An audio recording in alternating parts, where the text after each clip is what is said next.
All right. Little bit later on the bedtime Bible study tonight. Had a late night meeting. So when last we were together, it was, where were we here? John 6, and we had done the bread of life, or we had done the start of the bread of life.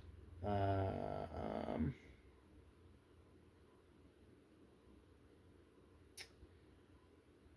So we were talking a little bit about how Moses gave them physical bread, and he's got something deeper and better to give to them. And these people that had followed him from the fishes and the loaves across the water were just looking for more physical, like, give us the thing that our belly needs right now. And he's saying, I've got something so much more. Like, I didn't just come to give you guys food, I came to give you something more. And that's kind of where I had stopped for the night. Let's see if we can't finish through this section, though. So Jesus, John 6:35 is where we're at. I'm reading from the ESV. Follow along in whatever translation you guys want to follow along in. But let's get going here. Jesus said to them, I am the bread of life, and whoever comes to me shall not hunger. Whoever believes in me shall never thirst. But I said to you that you have seen me, and yet do not believe. All that the Father gives me will come to me, and whoever comes to me I will never cast out. For I have come down from heaven, not to do my own will, but the will of him who sent me. And this is the will of him who sent me, that I should lose nothing of all that he has given me, but raise it up on the last day. For this is the will of my Father, that everyone who looks on the Son and believes in him should have eternal life, and I will raise him up on the last day. So the Jews grumbled about him because he said, I am the bread that came down from heaven. They said, is not this Jesus, the son of Joseph, whose father and mother we know? How does he now say, I have come down from heaven? Jesus answered them, do not grumble among yourselves. No one can come to me unless the Father who sent me draws him, and I will raise him up on the last day. It is written in the prophets, and they will all be taught by God. Everyone who has heard and learned from the Father comes to me. Not that anyone has seen the Father, except he who is from God. He has seen the Father. Truly, truly, I say to you, whoever believes has eternal life. I am the bread of life. Your fathers ate the manna in the wilderness, and they died. This is the bread that comes down from heaven, so that one may eat of it and not die. I am the living bread that came down from heaven. If anyone eats of this bread, he will live forever. And the bread that I will give you for the life of the world is my flesh. The Jews then disputed among themselves, saying, how can this man give us his flesh to eat? So Jesus said to them, truly, truly, I say to you, unless you eat the flesh of the Son of Man and drink his blood, you have no life in you. Whoever feeds on my flesh and drinks my blood has eternal life, and I will raise him up on the last day. For my flesh is true food, and my blood is true drink. Whoever feeds on my flesh and drinks my blood abides in me, and I in him. As the living Father sent me, and I live because of the Father, so whoever feeds on me, he will also live because of me. This is the bread that came down from heaven, not like the bread the fathers ate and died. Whoever feeds on this bread will live forever. Jesus said these things in the synagogue as he taught on Capernaum. When many of his disciples heard it, they said, this is a hard saying. Who can listen to this? And that's where we'll stop. We'll stop at 60. Imagine somebody coming in who had just fed you. You just had dinner. And he goes, dinner was great, but the reality is you need to eat my body and drink my blood.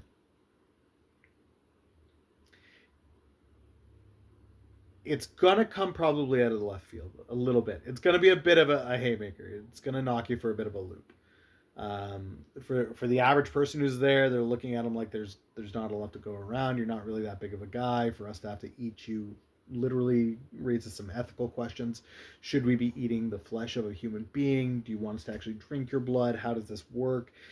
There's not a ton of details here, and of course later we find out he's talking about communion. He's talking about just having that understanding of the Passover meal as he does the Last Supper. We get some of that understanding later, but for right now, this is just kind of an intro to that, and giving them the understanding that God gave life through me, and if you are going to be a part of me, when you take that, you get the life that came with.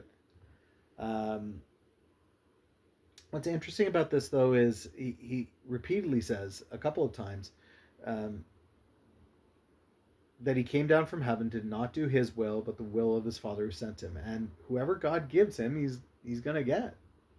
Like this is a if God gives them these folks and they're able to listen and they're able to understand this, there are people that are going to grumble about this. There's people that are going to argue about this. There's people that are having a hard time with this.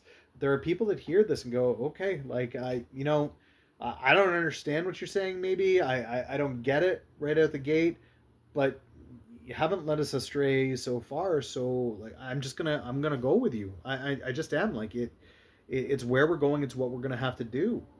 I don't know how it's going to actually play out or how it's going to work, but I trust you. You're right. Like we watch you raise people, we watch you heal people, we watch you cast out demons, we watch you do miracles. If you say this is the way it's going to go, then this is the way it's going to go. There are people that just believe. So it's a really challenging passage of even when things don't make sense. You can look around, you can look at what God's doing in your life. You can look at maybe teachings that you're seeing in your daily devotions you're doing that you're wrestling with and trying to figure out. Like this just doesn't make sense to me. What am I supposed to be doing here? It doesn't. I don't understand. Sometimes faith is just there. Sometimes you won't understand in the moment. Sometimes you won't understand right now. But he never leaves you hanging. When the time comes for you to understand, you will. And we see that over and over and over again.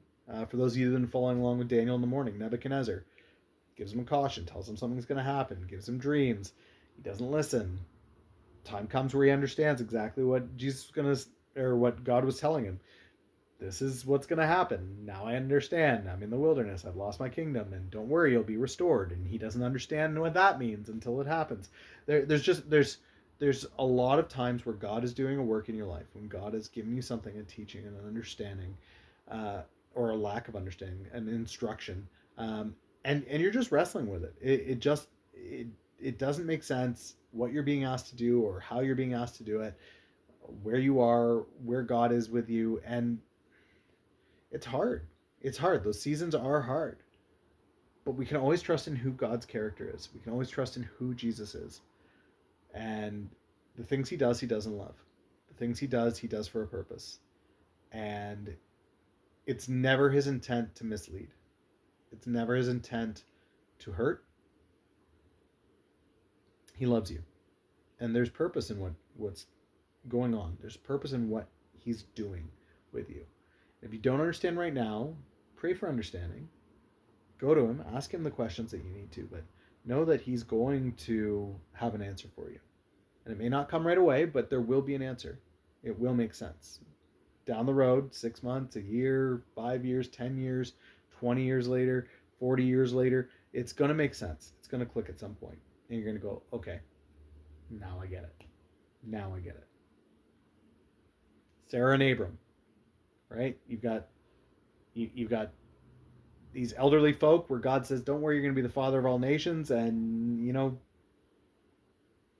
they're so old that there's no way that they could have kids. How is this going to actually happen? It does, though. It does. They kind of understand how God intended that to work and how it did work. Sometimes you just have to trust. And I know that's so hard.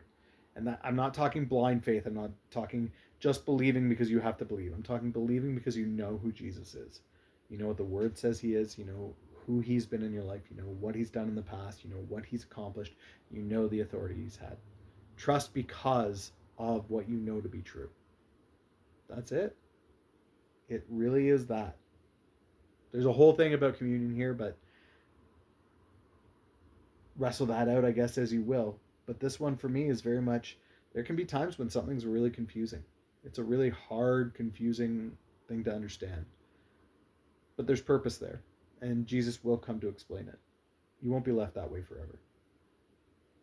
That's it for tonight. Good night.